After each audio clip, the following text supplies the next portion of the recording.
खुलुमबाय स्टुडिअ दङ आं राजिब बसुमतारी बिटिसिनि मावफुं सोद्रोमा थामहिनबा बिटिसि हाग्रा बिफाननि मावफुं सोद्रोमा जेम्स बसुमतारी बिथांखौ बिबान एंगारनांगौनि खुथारै बाथ्रा बुंदों बड'लेण्ड जनजाति सुरक्षा मंचनि वर्किं प्रेसिडेन्ट दावराव देख्रेब नार्जारी बिथाङा मख'जाथावदि थांनाय 28 जुलाइ खालाराव जा रायमना नेशनेल पार्कनि सिङाव थानाय आथियाबारि रेन्जआव फुंखा बसुमतारी बिथांखौ इनकाउन्टार खालामदोंमोन आरो बे इनकाउन्टार खालामनायनि गुबै जाथाय बे जाथायनि सायाव खौरांगिरिनि गेजेरजों जेम्स बसुमतारी बिथाङा दाबि दैखांदोंमोन दि फुंखा बसुमतारी बिथाङा गावलायदोंमोन। बे गावलायदों बुंनाय बाथ्राखौ लानानैनो दिनैबो गोख्रों रागा जोंनानै बाथ्रा बुंबोगासिनो दं दावराव देख्रेब नार्जारी बिथाङा। बेजों लोगोसे आरो बेखौबो मख'दों दि जेम्स बसुमतारी बिथाङा बै जा बाथ्रा बुंनाय गावलायनायनि बाथ्रा फुंखा बसुमतारी बिथाङा फरेस्ट डिपार्टमेन्टनि सोद्रोमाफोरजों एबा मावथिफोरजों गावलायलायनायनि जा बाथ्रा बेखौ उइथड्र खालामनानै बाथ्रा बुंफिननांगौमोन बेनि सायाव क्लियारिफिकेसन होफिननांगौमोन होननानै बाथ्रा एबा अजद दैखांदों आरो जोंनिफ्रायबो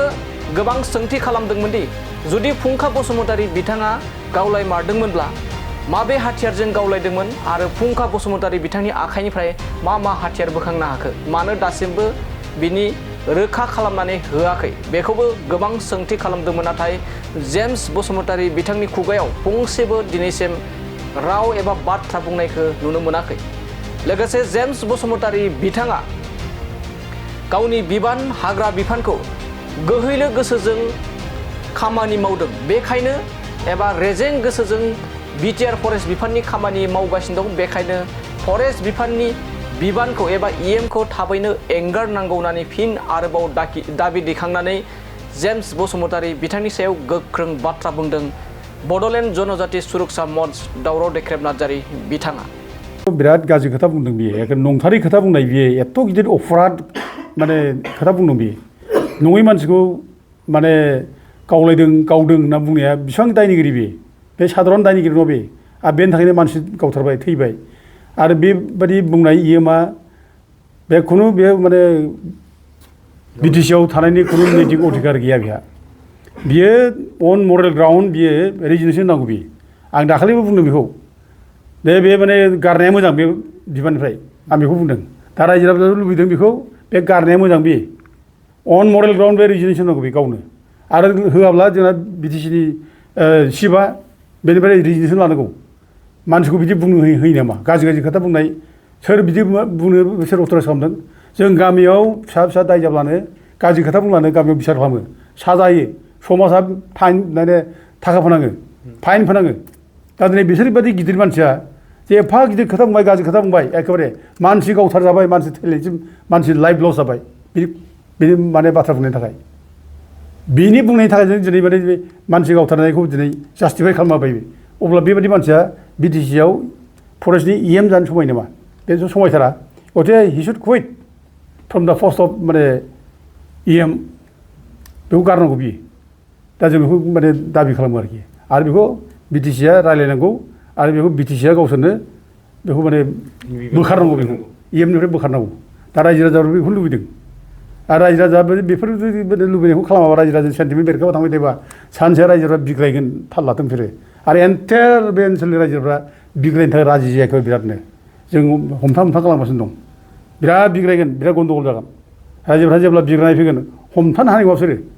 थाल मोनाखै मानसि बुथारनानै नों माने निर्दोषि मानसिखौ माने गाज्रि बदनाम खालामनानै मानसि गावथारनाय बुथारनाय बेनिफ्राय जों बोरै खारग'नो नंलाय हानाय नङाना रायजोफ्रा खिन्थु बिराद खुद्रिनानै दं बोराबनानै दं ओरैबायदि जागोन सानसे समाव बेसोर बिग्रायनाय खुद्रिनाया बारा जायोब्ला रावबो हमथानो नङा खिन्थु जों बेखौ नुयो आरोखि फार्स्टआव जेम्स बसुमतारीनि दायथ'आ बे हाग्रा बिफाननि इएम हिसाबै बियो मोजाङैनो खबर लानांगौ आरो गावनि सोमोन्दोआ रायजो राजाजोंसो बे पाब्लिकजोंसो पाब्लिकआसो बिनि क्ल'ज मानोना पाब्लिकजों गुलि थानानैनो जोङो पाब्लिकनि हेफाजाबजोंनो जों बे बिटिसिखौ दादों आरो बे थांनाय इलेक्सनावबो बे पाब्लिकनि रायजो राजानि हेफाजाबजोंनो माने जेम्स बसुमतारी मोना पावाराव फैदों दा अब्ला बिनि दायथ'आ मामोन थोंजों बे रायजो राजाखौ माने खबर लानांगौमोन बियो मा जाखो मा बेरखो खबर लाफैनांगौमोन सोंनांगौमोन मा जामारदों खिन्थु बे खुनु बे खबर लायाखिसै माने सोङाखिसैबो प्रयजनबोखौनो खालामाखिसै बियो बे डाइरेक्ट खोन्थाबाय बुंना होबाय जे माने गावलायदोंमोन गावग्रोदों गावग्रोनायखौसो गावजादों नै माने गावग्रोबाय जेला गावजा हागोन माने बेयावनो फोजोबनो नागिरबाय बिसोर थारमाने गावसोरखौ बिराद साफा मोनसे माबा देखायनानै बे दाय गैयि मानसिखौ दाय साजायनानै गावथारनाय बेबायदि मोनसे माबा खालामबाय आरोखि दा फैनांगौमोन बियो गावनो निजे फैनांगौमोन आरो बुंफ्रांबाय सानांगौआ बुंबाय वान माने मोनसे साइडजों बे बुंफ्रांबाय खिन्थु बिनि उनावथ' गाव आरो माबा फैबावनांगौमोन ना नै मैया स्राद्ध जालांबाय 5 तारिखआव बेयाव फैयोमोन बा बिनि सिगाङाव फैयोमोन फैनानै रायफैयोमोन बुंफैयोमोन जे रायजोफोर आंना भुल जाबाय आं निमाहा होदो आं माने बिदि माबा सानाखैमोन आंनो रं ब्रिफिं होदों बे बुंनांगौमोन बियो खिन्थु बिदि बुङाखै खबर लाफैयाखै फैयाखै बे फैनो हायै खार'ना बेनो बे गिदिर गिदिर अफार खालामदों बे भुल मावदों बे जाम्बा जाम्बि गोरिब गुन्द्रानि सायाव बे गाज्रि मोनसे स्टेटमेन्ट होदों बे आरो बे स्टेटमेन्टनि थाखाय बिराद डेमेज जागोन बिनि इमेजआ थाल लायाखै रायजोफ्रा खुनु बिदिखौ माने नङै खोथा बुंब्ला सैजो खालामा आरो बयबो रायजोआ मिथिगौ बयबो जे बे जायगायाव थांनानै माने फरेस्ट डिपार्टमेन्टआ गावथारहैदों थांनानै गावलायाखै फरेस्टजों बे बाथ्राखौ बयबो मिथिगौ आरो बयबो बुंदों दा सिखार जादों बयबो बे फरेस्टआ जेखौ बुंदों दंफां हानाय मोन्दों माबोदों होनना बुंदों दंफाङा मामोन दंफाङा आवकार्टनि आवकार्ट खोब दामि दंफां नङा आरोखि आवकार्ट बेफोरखौथ' न'आव माने माबा खालामनो बाहायनो थाखाय माबायो दाथ' बेखौ लायदोंबो जानो हागौ दा बे लायनो थांनाया भुल जाबाय खिन्थु बेनि थाखाय एखेबारे गावथारनानै एखेबारे गावलायदों मादों होननाय खोथाफ्रा बे एखेबारे जाथाराखै आरो माने जेम्स बसुमतारीनि जानाखि स्टेटमेन्ट बेखौ जों गोख्रों रावजों निन्दा खालामो आरो बेबायदि जानो नाङा आरो बे नन्दथ' निमाहा बिनांगौ बे निमाहा बिनांगौ आरो जों बे इनकुवारियावबो जों दाबि खालामदों माबे सर्सखौ लानानै बे माबे माबाखौ लानानै बेसिसखौ लानानै बे माबा होना गावलायदोंमोन होनना बुङा बेलाय बे गावनाय जायगायाव जेराव गावलायदों होनना बुंदों जेराव डेड बडि रिकभार खालामदों बेयावथ' मेजिस्ट्रेट दङ पुलिस दङ रायजो राजा थांफादों बेथ' खुनु जिनिस रिकभार जायाखै माने माबा मोनसे अस्त्र सस्त्र मोननाय बाथ्रा गैया माबा मोनसे गाज्रि माबा आइजेंफोर मोननाय बाथ्रा गैया जेबो मोनाखै खालि डेड बडिल' मोनदों आरोखि ओंखायनो बे जों बे जेम्स बसुमतारी जानाखि स्टेटमेन्ट जों बेखौ निन्दा खालामनो मुगैयो आरो जों फैगौ जास्टआव माने माबायाव बिसाराव जाहाथे बिटिसिआबो जाहाथे हेल्प खालामो नोंसिनि माने खामानि मावनायनि नोंसिनि फर्सजों बे गभर्नमेन्टनि फर्सजों गावथारजाबाय दिनै बेखौ नायदिया मानो एसेबो सहायनो गोसो जादिया बेखौथ' दायथ' दंमोन ना जोंहा दायथ' लानांगौमोन जोङो दा बे रोखोमबा जारला जागोन खिन्थु आरो जों बिदिखौ जों बारा रायलायनाय नङा जोंनिफ्राय स्ट्रं भाबै जों माने बेखौ निन्दाबो खालामगोन आरो जों मावलांगोन आरो न्यायखौ जुदि रावबो होलायनो गोसो एबा जों मावाब्ला बे बिटिसि सेक्रेटारियाव जगथाबनि थाखाय जोंनि थाखाय जेबो माबा उसुबिदा जानाय नङा आरोखि बे गेट मोखाङाव जना थागोन जोंखौ बुनानै होखारो ना गावथारो ना मा खालामो उन्दुनानै थागोन बे गेट मोखाङावनो बिटिसि मोखाङावनो जों न्याय होआबा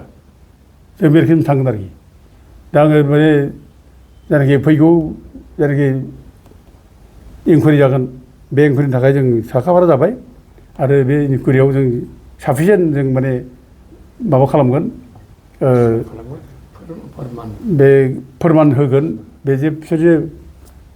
माने फरेस्ट डिपार्टमेन्टआ जे फैसा लायो बे दंफां माने मावग्राफोरनिफ्राय आरो बिसोरनि एनकारेज खालामो बिनि प्रमाना जथेस्थ' दं दा जोङो दुखु मोनो माने साधारन मानसि गावथारबाय बुथारबाय नङै एखेबारे दाय साजायनानै नों गावसिनि अफिसजों सावजाबाय एफा गिलु-बालु अस्त्र सस्त्र लांजाबाय सावजाबाय गारि बुफाय जाबाय बेयाव जेबो खालामाखै बेनिफ्राय लासिंसिं मा जानो हागौ बेलाय जोंनि बिटिसिआव जुदि मालाया बाहेरानिफ्राय फैनानै जुदि बिटिसिनि फरेस्ट अफिसखौ बुख्रुब खालामनानै अस्त्र सस्त्र लांनानै थांनो हायोब्ला बेनिफ्राय लासिंसिं मा थानांगौ आरो बे समाव रावबो जोंनि आफादफ्रा निन्दाबो खालामाखै रावबो जेबो बुङाखै स्ट्रं बेखौ अफस खालामनांगौ खालामाखै मानो खालामाखै खालामनाया जाहैबाय बे भटनि थाखाय बयनोबो भट नांगौ माने मालायजों गाज्रि जाबा जों भट मोननाय नङा गावजों नों बुथारलायबाय था गावजों गाव जेबो नङा सिगिसाव जों गावजों जों खालामनानै गाबोन जों दमन खालामनो हायो खिन्थु मालायखौ जों जेबो खालामनो हाया बे मालायखौ जों जेबो खालामनो हायिनि जेबो बुङाखै जेबो खालामाखै गैया